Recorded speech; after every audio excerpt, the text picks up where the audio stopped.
Puji nama Tuhan. Jumpa kembali dalam ibadah raya. Tuhan Yesus memberkati kita semua. Selamat hari Minggu. Salam taat. Tuntaskan amanat agung Tuhan Yesus Kristus. Sebelum kita membaca kebenaran firman Tuhan dan merenungkannya bersama-sama, mari kita tundukkan kepala, kita berdoa sebelumnya. Bapa di sorga, terima kasih untuk kuasa firman-Mu. Kami lapar, kami haus, karena kami tahu firman adalah roti yang hidup dan air kehidupan. Ketika kami menikmatinya, maka kami dipuaskan, kami dikenyangkan. Berbahagialah mereka yang lapar dan haus akan Engkau, maka Engkau pasti memuaskan mereka. Kami rindu Tuhan menikmati firman sama seperti Maria menikmati perkataan Tuhan dan hidup oleh karena firman Tuhan. Berbicaralah, kami siap mendengar. Urapi kami percaya hadirat Tuhan, kuasa Tuhan, roh Tuhan memimpin, menyertai kami di tempat kami masing-masing. Saat kami mendengarkan kebenaran firman Tuhan, semua kami dilawat, kami dibuat mengerti, sehingga makin mengasihi Tuhan. Iman kami makin bertumbuh. Kasih kepada Tuhan, kasih kepada sesama, dan kasih kepada semua orang. Di dalam nama Tuhan Yesus Kristus kami berdoa. Haleluya, haleluya, dan siap menerima firman-Mu. Amin. Tuhan Yesus baik, sangat baik, teramat baik. Kita bangga punya Tuhan Yesus yang dahsyat dan luar biasa. Kita percaya, kita berjalan sampai hari ini oleh karena kemurahannya dan kasih setianya. Pada kesempatan yang berbahagia ini, kita akan bahas satu tema, menjaga stamina rohani. Saudaraku, berbicara stamina berarti bicara soal kekuatan untuk terus berjalan di dalam Tuhan. Terlebih stamina roh kita, sehingga roh kita menyala-nyala dan melayani Tuhan. Seringkali yang kita hadapi, dan juga Alkitab catat ada beberapa tokoh yang mengalami kondisi-kondisi kadang-kadang takut, kadang-kadang khawatir, kadang-kadang minta kepada Tuhan, cabut nyawaku. Kenapa? Karena ada masalah-masalah yang mereka hadapi atau kita hadapi sudah di luar kemampuan kita, sudah di luar kekuatan kita. Membuat kita putus asa, membuat kita letih lesu, membuat kita tidak berpengharapan lagi. Sehingga pada minggu pagi hari ini kita belajar bagaimana tetap menjaga stamina roh kita. Saudara, orang-orang yang mau menjaga stamina rohnya akan terbang bagaikan Raja Wali, bahkan berjalan tidak menjadi lelah, berlari tidak menjadi lesu. Itu yang dikatakan oleh firman Tuhan. Kalau Bapak Ibu kita baca dalam Yesaya pasal yang ke-40, firman Tuhan berkata demikian. Yesaya pasal yang ke-40, tetapi orang-orang yang menanti-nantikan Tuhan mendapatkan kekuatan baru. Haleluya. Orang-orang yang berpengharapan kepada Tuhan akan mendapatkan kekuatan baru. Orang-orang yang mengandalkan Tuhan akan mendapatkan kekuatan baru. Itu prinsip firman Tuhan. Tapi kalau kita bilang kita mengandalkan Tuhan, kita berpengharapan pada Tuhan, kemudian kita menjadi lemah, kita menjadi lesu, ini perlu dipertanyakan. Pasti stamina rohnya mulai lemah. Maka itu saudaraku, dikatakan lagi bahwa mereka seumpama Raja Wali yang naik terbang dengan kekuatan sayapnya. Kita tahu burung Raja Wali begitu luar biasa. Dengan kekuatan sayapnya dia bisa terbang lebih tinggi. Dan juga dengan mereka berlari dan tidak menjadi lesu. Mereka berjalan dan tidak menjadi lelah. Itu bagi orang-orang yang mengasihi Dia, orang-orang yang menantikan Dia, orang-orang yang berharap padanya, orang-orang yang takut akan Dia. Mereka seumpama Raja Wali, mereka akan dapat kekuatan baru. Terpujilah nama Tuhan Yesus Kristus. Kita sering lihat kenyataan hidup sehari-hari. Ada kalanya putus asa, ada kalanya sudah letih, lesu karena aktivitas, saya berdoa supaya setiap kita kembali mengingat dan mengevaluasi, bahkan juga melihat, menjaga stamina roh kita. Karena waktu kita menjaganya dan fokus hanya kepada Tuhan, maka kita akan terus bergairah di dalam Tuhan. Tuhan Yesus baik. Kita belajar bersama-sama dari Elia. Seorang Elia yang berdoa kemudian hujan tidak turun. Kalau kita baca di dalam Yakobus ya, di dalam kitab Yakobus, Elia berdoa kemudian hujan tidak turun, maka tidak turun. Elia berdoa maka hujan turun, maka hujan turun. Tapi tahukah saudara bahwa satu waktu dia lelah, dia putus asa, dia letih oleh karena persoalan dan pergumulan yang dia hadapi. Wajar saudaraku, tapi kita pasti bertanya, seorang Elia yang hebat, ya, yang penuh dengan kuasa, yang penuh dengan mujizat, seorang Elia yang nabi yang hebat. Ya, kita tahu bahwa dalam pengalaman hidupnya, dalam peperangan, bahkan dalam 1 Raja-Raja 19 dituliskan di sana, dia orang yang hebat melawan nabi-nabi Baal, memukulnya sampai mati. Kita akan lihat bersama, kita akan belajar bersama, sehingga dia menjadi lelah.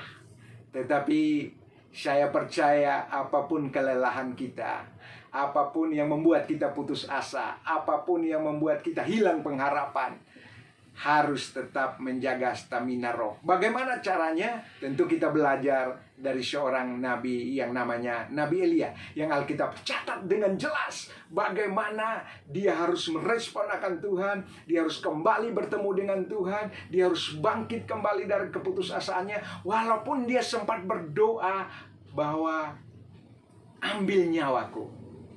Saudaraku, kalau sudah di dalam doa, itu berarti sudah benar-benar putus asa, sudah benar-benar hilang pengharapan. Tetapi Tuhan Yesus yang baik itu, ya, percaya kita bahwa dalam kondisi apapun, Elia tetap dikasihi oleh Tuhan. Elia tetap diperhatikan oleh Tuhan. Elia tetap mendapatkan kemurahan dari Tuhan, sekalipun dia pernah berdoa demikian kepada Tuhan. Coba kita perhatikan bersama-sama dalam 1 Raja-Raja pasal yang ke-14. 1 Raja-Raja, maaf, bukan pasal 19. Ayat yang ke-22. Maka bangunlah ia lalu makan dan minum, dan oleh kekuatan makan itu ia berjalan 40 hari 40 malam lamanya sampai ke gunung Allah, yaitu Gunung Horeb. Untuk menuju ke gunung Allah, dia harus makan dan minum, saudaraku. Belajar dari situ, bila kita melihat Elia mengalami peperangan rohani yang sangat dahsyat. Kemudian dengan kuasa Tuhan ia berhasil membunuh 450 nabi Baal dan 400 nabi Asyera. Tetapi ia mengalami kelelahan baik fisik maupun rohaninya. Ketika ia mendengar ancaman Isabel, ia akan membunuh nyalinya menjadi ciut. Ya, jadi wajar saudara, Elia menghadapi kondisi-kondisi yang sulit. Secara manusia dia mulai ciut karena nyawanya terancam. Kenapa? Karena tadi dia berhasil membunuh 450 nabi Baal dan 400 nabi Asyera yang Alkitab catat. Ketika dia mendengar ancaman Isabel yang akan membunuh, maka secara manusia dia ketakutan. Kenapa? Stamina rohani Elia menjadi lemah, bagaikan baterai yang kehabisan energi. Bahkan ia putus asa dan meminta Tuhan untuk mencabut nyawanya saja. 1 Raja-Raja 19 ayat yang keempat. Coba kita baca 1 Raja-Raja 19 ayat yang keempat. Demikian firman Tuhan.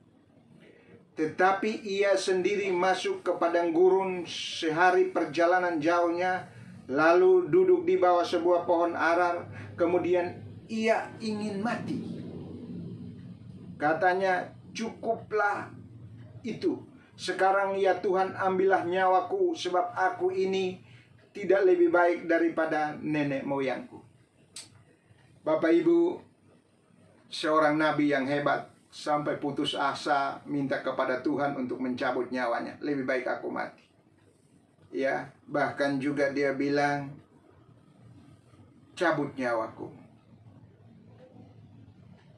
Bisa dibayangkan putus asanya seorang nabi besar namanya Elia, yang tadi penuh dengan mujizat, yang tadinya profetiknya dahsyat dan luar biasa. Tapi ada saat-saat di mana dia letih, dia lesu karena stamina rohaninya. Bagaimana dengan kita? Pernahkah kita berkata, kalau bisa aku mati saja, karena sudah tidak kuat. Kalau bisa aku duluan pergi. Wajar, tetapi ingat bahwa orang-orang yang menanti-nantikan Tuhan pasti mendapatkan kekuatan baru. Ya, ia akan terbang seperti Raja Wali. Ya, dia berjalan tidak menjadi letih, dia berlari tidak menjadi lesu. Itulah janji Tuhan, ya dan amin. Kalau Elia minta dicabut nyawanya, kalau Elia minta supaya ia ingin mati, maka hal itu tidak terjadi oleh karena Tuhan punya rancangan yang baik terhadap Elia. Tuhan belum mau Elia mengakhiri hidupnya, karena Tuhan masih mau memakai Elia. Begitupun juga dengan Bapak Ibu, Tuhan masih mau pakai kita. Kalau kita diberi umur panjang, percayalah Tuhan masih mau pakai kita dengan karunia dan talenta yang kita miliki. Mari kita belajar bersama-sama supaya tetap menjaga stamina roh kita. Ya, kita perhatikan lagi, saudaraku. Dalam 1 Raja-Raja tadi, pasal 19 ayat yang keempat, kita ketahui bahwa Elia ingin mati dan minta Tuhan cabut nyawanya. Mengapa seorang abdi Allah, seorang pahlawan rohani tiba-tiba menjadi putus asa? Ya, Elia mengalami kehabisan stamina rohani. Bagaimana Tuhan memulihkan stamina rohani Elia? Pergumulan dan permasalahan dalam kehidupan bisa saja menyedot stamina rohani kita, sehingga bisa saja membuat kita menyerah dan putus asa. Bagaimana Tuhan bekerja untuk memulihkan stamina rohani kita? Bagaimana cara Allah bekerja? Bagaimana Tuhan Yesus bekerja untuk memulihkan kembali stamina rohani daripada Elia yang sempat putus asa, yang sempat ingin mati? Bagaimana caranya? Kita tentu harus belajar dari apa yang Alkitab catat, dari pengalaman Elia, nabi besar. Kita percaya bahwa dengan tips yang sama, dengan pengalaman yang sama, kita mau mengambil, kita mau percayai, kita mau imani, kita mau lakukan kebenaran firman Tuhan yang Elia juga lakukan. Kita perhatikan. Yang pertama, kita harus menerima makanan rohani supaya stamina rohani kita kuat. Sekali lagi, kita harus menerima makanan rohani. Berbahagialah dan diberkatilah setiap anak-anak Tuhan yang berkomitmen ya untuk membaca Alkitab setiap hari 2 pasal. Saya berdoa supaya di saat membaca, Roh Kudus menerangi kita, Roh Kudus memberi kita kekuatan untuk mengingat ayat-ayat yang menjadi rema. Bahkan kita bisa melihat di dalam gambaran di bagian-bagian yang kita baca, menjadi berkat bagi kita. Jadi pertama, supaya stamina rohani kita kembali kuat sama seperti Elia, maka menerima makanan rohani. Itu yang pertama. Terima makanan rohani. Tuhan menyuruh malaikat 2 kali mengirim roti bakar dan sebuah kendi berisi air Kalau Bapak Ibu baca dalam kitab 1 Raja-Raja 19 ayat pertama sampai ayat-ayat berikutnya, di sana Tuhan menyuruh malaikat 2 kali mengirim roti bakar dan sebuah kendi berisi air. Setelah Elia makan dan minum, staminanya pulih. Bukan saja kekuatan fisik, sebab apalah artinya kekuatan fisik bila jiwa dan rohnya tetap lesu. Roti yang dikirim Tuhan adalah gambaran dari firman Tuhan. Ketika kita membaca dan merenungkan firman Tuhan, maka stamina rohani kita akan dipulihkan. Ketika hal ini kita lakukan setiap hari, kehidupan rohani kita menjadi sehat. Jadi Bapak Ibu, kalau kita lihat waktu pencobaan di padang gurun, apa Yesus katakan kepada si iblis? Hai, enyahlah engkau iblis, sebab manusia tidak hidup dari roti saja, tapi dari setiap firman yang keluar dari mulut Tuhan. Orang-orang yang menantikan Tuhan, orang-orang yang percaya kepada firman Tuhan akan mendapat kekuatan baru. Kenapa? Karena firman Tuhan adalah Tuhan sendiri, dan Tuhanlah yang akan memberi mereka kekuatan baru. Mereka akan terus terbang bagaikan Raja Wali. Mereka akan terus berjalan bergairah. Saya berdoa supaya setiap kita tetap di dalam gairahnya Tuhan. Apapun pergumulan kita, apapun masalah kita, tetap bergairah. Katakan, Tuhan Yesus baik, Tuhan Yesus dahsyat, Tuhan Yesus memberkati saya, Tuhan Yesus menggenapi segala janjinya dalam kehidupan saya. Ini harus menjadi iman kita, ini harus menjadi kerinduan kita. Sama seperti Elia. Iya, walaupun dia putus asa, walaupun dia ingin mati, tapi Tuhan memberi dia roti dan air di kendi. Dahsyat sekali saudaraku. Hari ini kita ada karena ada pemeliharaan Tuhan. Ingat kebaikan Tuhan yang sudah Tuhan lakukan dalam kehidupan kita. Mungkin mujizat itu yang kita anggap kecil, tapi ingat, ada campur tangan Tuhan Yesus Kristus di dalamnya. Kalau tanpa Tuhan, hari ini kita tidak bisa dan tidak mampu, tidak kuat berjalan. Tapi oleh karena kemurahannya, oleh karena anugerahnya, oleh karena kebaikannya, kita berjalan sampai hari ini. Tuhan sangat menyayangi kita. Orang-orang yang telah dipanggil, orang-orang yang telah dipilih, orang-orang yang telah diselamatkan. Tuhan sayang Bapak, Ibu, dan saya. Kenapa? Dia tahu kondisi kita hari-hari ini. Dia tahu keberadaan kita hari ini. Jangan putus asa.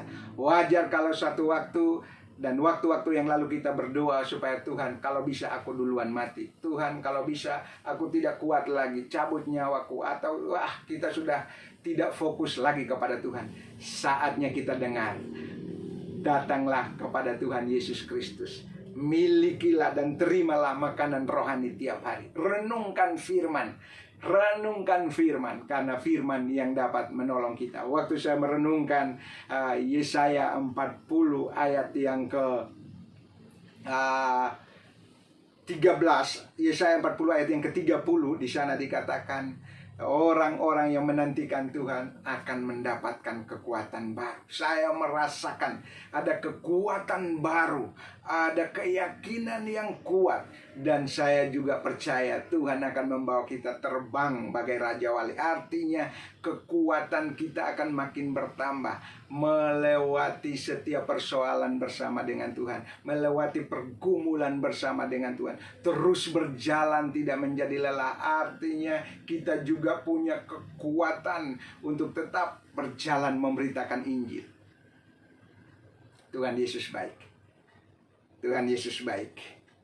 Dan kita lihat lagi dalam Matius 4 ayat yang keempat, tadi dikatakan Yesus menjawab bahwa manusia hidup bukan dari roti saja, tetapi dari setiap firman yang keluar dari mulut Tuhan. Dalam Yohanes 6 ayat 35 kata Yesus kepada mereka, akulah roti hidup, barang siapa datang kepadamu ia tidak akan lapar lagi, dan barang siapa percaya kepadaku ia tidak akan haus lagi. Haleluya. Dia tidak akan haus lagi, dia tidak akan lapar lagi, karena dia bertemu dengan roti hidup. Jadi tidak ada alasan untuk tidak menikmati air dan roti yang diberikan oleh Tuhan, yaitu firman Tuhan. Karena di situ letak kekuatan kita. Ya, Disitulah letak kita tetap bertahan di masa sulit. Bapak Ibu mau bertahan di masa sulit, percayalah kepada firman Tuhan. Yang kedua, kita lihat selain menerima makanan rohani, yang kedua, mengalami persekutuan dengan Roh Kudus. Mengalami persekutuan dengan Roh Kudus. Jadi bukan ngomongin Roh Kudus, Parakletos itu begini, begitu ya, tapi kita harus mengalaminya. Orang yang mengalami persekutuan dengan Roh Kudus, gairahnya pasti berbeda. Ya, Elia sempat terputus hubungan dengan Roh Kudus, dengan Tuhan. Jadi wajarlah dia menjadi lelah, wajarlah dia menjadi lesu, wajarlah dia minta mati, bahkan dia minta cabut nyawaku. Karena persekutuannya dengan Tuhan terganggu. Dia lebih percaya dan mendengar kata-kata Isabel. Dia lebih melihat realita-realita yang ada dibanding percaya akan penyertaan Tuhan. Bagaimana dengan kita? Hari-hari ini kita lebih percaya kata orang, kata dokter, situasi bangsa kita. Kita lebih percaya itu atau lebih percaya akan firman Tuhan? Bahwa firman Tuhan memelihara kita, firman Tuhan menjaga kita, firman Tuhan melindungi kita, firman Tuhan menaungi kita. Masing-masing kita harus bisa menjawabnya, masing-masing kita harus tetap teguh dan mempercayainya kepada apa kata Tuhan. Baik, yang kedua, harus mengalami persekutuan dengan Roh Kudus. Ketika Elia minum air dalam kendi yang dikirim oleh malaikat, ia menjadi segar kembali. Kendi yang berisi air melambangkan Roh Kudus. Haleluya. Persekutuan dengan Roh Kudus yang intim terjadi pada saat kita menyembah dan berdoa. Orang sujud menyembah, memuji, meninggikan Tuhan, lalu membawa doa-doanya kepada Tuhan. Tuhan mendengar doa kita. Baik, saya ingat benar kisah para rasul yang ke-10. Seorang yang bernama Cornelius, dia jam 3 sore dia datang kepada Tuhan. Kebiasaannya dia datang pada Tuhan, dan Tuhan mengutus malaikatnya, "Hai Cornelius, sedekahmu sudah sampai kepadaku. Hai Cornelius, doamu sudah kudengarkan." Dahsyat dan ajaib. Jadi jangan pernah putus asa. Apapun yang kita lakukan, apapun yang kita perbuat, pemberian-pemberian kita sudah sampai kepada Tuhan. Itu yang terjadi dengan Cornelius. Dan Tuhan memakai Cornelius menjadi saluran berkat. Dan dia juga diberkati oleh Tuhan sendiri. Kita lihat selanjutnya. Persekutuan dengan Roh Kudus yang intim terjadi pada saat kita menyembah dan berdoa. Saat menyembah, kita menerima urapan yang baru, kesegaran rohani, yaitu damai sejahtera dan sukacita. Saat berdoa, kita bercakap-cakap dengan Tuhan sehingga kita mendapatkan arahan untuk menghadapi kehidupan setiap hari. Jadi waktu kita berdoa, kita juga menginginkan, merindukan di mana Tuhan berbicara kepada kita. Kita berbicara kepada Tuhan. Ini pergumulan kita. Pergumulan kita hari-hari ini, kita rindu punya tempat ibadah yang tetap. Mari kita berdoa bersama-sama, sepakat sehati dan menyerahkannya kepada Tuhan. Berapapun yang Tuhan inginkan, berapapun yang Tuhan mau kasihkan, kita percaya Tuhan juga akan memberkati setiap kita yang terlibat di dalamnya. Berdoa, melayani, bahkan melakukan, ya memberi untuk pekerjaan Tuhan ini. Saya berdoa supaya Tuhan lipat gandakan. Saya ingat benar seorang pengacara menelpon saya, "Pak Helbert, saya minta nomor rekening." Itu adalah tanda bahwa Tuhan mengasihi gereja utusan Kristus. Minta rekening gereja. Saya bilang, saya kasihkan Pak. Saya belum tahu kapan dia mau memberi persembahannya, tapi saya percaya setiap pemberian yang baik diperhitungkan oleh Tuhan. Kalau Tuhan memperhitungkan pemberian-pemberian dari Cornelius, saya percaya juga Tuhan pasti memperhitungkan setiap pemberian yang kita berikan. Baik melalui tenaga, baik melalui waktu, baik melalui harta, baik melalui segala yang baik yang kita lakukan untuk namanya dimuliakan. Kita sudah berdoa lama untuk tempat. Saya percaya dengan iman kita pasti mendapatkan tempat yang terbaik. Supaya kita berkumpul kelak nanti kalau sudah offline, kita berkumpul kembali sama seperti waktu-waktu yang lalu. Sehingga kita bisa saling mendoakan, saling melayani, ya, bertatap muka. Bahkan ada banyak hal yang kita lakukan di sana. Kita berdoa bersama-sama dan percaya Tuhan memberi tepat pada waktunya. Baik, kita lihat. Jadi yang terpenting adalah persekutuan dengan Roh Kudus. Waktu Elia minum air itu, air bicara tentang gambaran dari Roh Kudus. Waktu dia menyatu dengan air, maka dia segar. Roh Kudus membuat kita segar. Roh Kudus membuat kita bergairah. Roh Kudus ada di mana? Dia ada di dalam hati kita. Kita percaya, kita berdoa. Roh Kudus melalui Kristus membangun rumah di dalam hidup kita. Tubuhmu adalah bait Roh Kudus. Haleluya. Kita lihat lagi. Setelah dia minum, maka staminanya luar biasa. Dan dia menempuh perjalanan sampai ke gunung Allah, yaitu gunung Horeb, di mana Elia berjumpa secara pribadi dengan Tuhan. Sesungguhnya saat ini setiap orang percaya sedang menantikan panggilan Allah untuk pulang ke sorga.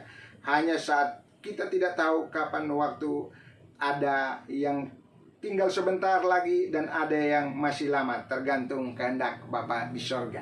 Kita percaya yang terpenting dalam hidup ini adalah menerima makanan rohani dari sorga dan menikmati persekutuan dengan Roh Kudus seperti Elia yang sudah dia lakukan. Ya, dia makan roti dan minum air dari kendi. Saudaraku, Tuhan Yesus baik. Elia kembali pulih dan dia berjalan menjumpai Tuhan di gunung Horeb. Saudara, Tuhan tidak jauh dengan kita. Dia ada di dalam kita. Ya, Tritunggal ada di dalam kita. Kita percaya akan itu, penyertaannya. Dia sekali-kali tidak membiarkan kita. Dia sekali-kali tidak meninggalkan kita. Waktu kita sakit, waktu kita letih, waktu kita tidak berdaya, waktu kita tidak mengasihi dia, dia tetap mengasihi kita. Itulah janjinya. Karena dia telah mempercayakan dirinya untuk menebus dosa kita bagi kita yang percaya kepadanya. Dia ingin supaya melalui kita, hidup kita menjadi saluran berkat bagi orang lain. Elia wajar sebagai nabi yang putus asa, sebagai nabi yang ingin mati saja. Karena apa? Dia melihat masalah, dia merenungkan masalah, dia mendengarkan perkataan Isabel. Tapi kalau seandainya dia tahu bahwa dia punya Tuhan yang hebat, dia akan tetap percaya. Dan buktinya Tuhan membuktikan kuasanya. Tuhan hadir memberi dia roti, memberi dia minum, maka dia menjadi segar. Saya berdoa supaya Roh Kudus yang ada di dalam kita terus menyegarkan kita, membuat kita bergairah, sehingga kita baca firman Tuhan, kita mengerti, kita dapatkan pewahyuan yang baru, kita bisa dapat ajarkan juga kepada orang lain. Jangan letih, jangan lesu. Ingat, orang yang berharap, orang yang menanti-nantikan Tuhan, orang yang takut akan Tuhan akan terbang seperti Raja Wali, terbang tinggi. Artinya dia terus akan berjalan di dalam kekuatan kuasanya. Dia tidak akan putus asa, dia tidak akan letih, dia tidak akan bersungut-sungut. Kenapa? Karena dia pegang janji-janji Bapa di surga. Saya berdoa supaya setiap kita ada dalam pemeliharaan Tuhan. Mari kobarkan, ya, intim dengan Roh Kudus, nikmati firman Tuhan, hidup dalam penyembahan, hidup dalam doa-doa kita, bahkan juga siap melangkah melayani orang lain. Dengan apa? Dengan apa yang sudah Tuhan berikan kepada kita. Dengan apa yang kita ketahui tentang pengorbanan Kristus, kasih Kristus untuk apa? Membawa kita kembali kepadanya. Dan kita ini adalah wakil-wakil dari Tuhan. Jemaat utusan Kristus adalah jemaat yang adalah wakil-wakil dari Tuhan. Di mana jemaat utusan Kristus berada akan terus menjadi saluran berkat. Kita berdoa bersama-sama. Bapa di sorga, terima kasih. Kami mau berdoa di siang hari ini. Roh Kudus urapi kami.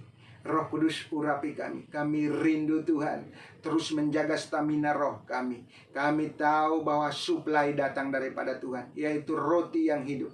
Engkau adalah roti yang hidup. Kami mau menikmatinya di dalam firman-Mu. Kami dapat pewahyuan, kami dapat pencerahan. Iman kami dibangun untuk tetap percaya kepadamu, karena kami tahu di dalam Engkau ada pemeliharaan. Kami doa di dalam nama Yesus Kristus. Kami mau intim dengan Roh Kudus, baik dalam pujian dan penyembahan, baik dalam doa-doa kami. Engkau telah mendengarkan, Engkau bangkitkan Tuhan. Kami tidak terus memikirkan apa salah benar, tapi kami mau izinkan Roh Kudus mengambil alih, menuntun, mengendalikan pikiran, perasaan dan kehendak kami, menaklukkannya, sehingga tiap hari kami bergairah. Roh Kudus urapi kami. Roh Kudus urapi kami. Kami percaya bahwa kami tidak dibatasi oleh umur. Kami tidak dibatasi oleh keadaan kami. Kami tahu Sang tidak terbatas itu, yaitu Tuhan Yesus Kristus, ada di dalam kami, yang membuat kami, memampukan kami segar di dalam Engkau Tuhan, untuk terus bersekutu dengan Engkau, menikmati segala yang baik yang datang dari Tuhan. Karena itu kami sepakat sehati berdoa, biarlah Tuhan Yesus Kristus yang memelihara kami. Khususnya Tuhan, hari-hari ini kami bergumul untuk tempat ibadah yang tetap. Tuhan Yesus, kami tahu Engkau sudah menyediakannya. Tuhan Yesus, kami berdoa bahwa setiap pemberian yang baik dari setiap anak-anak Tuhan yang memberikan berkatnya untuk pembangunan rumah ibadah ini, diberkati di dalam nama Tuhan Yesus, diberkati di dalam nama Tuhan Yesus Kristus. Dan kami serahkan Tuhan, kami percaya dengan iman, Tuhan pasti memberi kami yang terbaik. Terima kasih Bapa, terima kasih. Terpujilah namamu di dalam Kristus Yesus Kristus. Kami percaya Tuhan memampukan kami menjaga stamina rohani kami di hari-hari yang tidak menentu, dalam kondisi yang tidak baik ini. Tetapi kami percaya orang-orang yang menanti-nantikan Tuhan akan terbang tinggi seperti Raja Wali, berjalan tidak menjadi letih, berlari tidak menjadi lesu, karena Tuhanlah yang memberi kami kekuatan. Dalam nama Tuhan Yesus Kristus kami alaskan doa ini. Haleluya. Amin. Terima kasih. Saya ucapkan selamat hari Minggu, dan tetap menjaga kesehatan, mengajak semua jemaat utusan Kristus, titipkan doa di mana kita terus berdoa untuk memiliki tempat ibadah tetap, artinya menjadi milik jemaat utusan Kristus. Kita berdoa bersama, kita kerja bersama-sama. Saya percaya Tuhan pasti memberi kita yang terbaik. Tuhan Yesus memberkati. Shalom.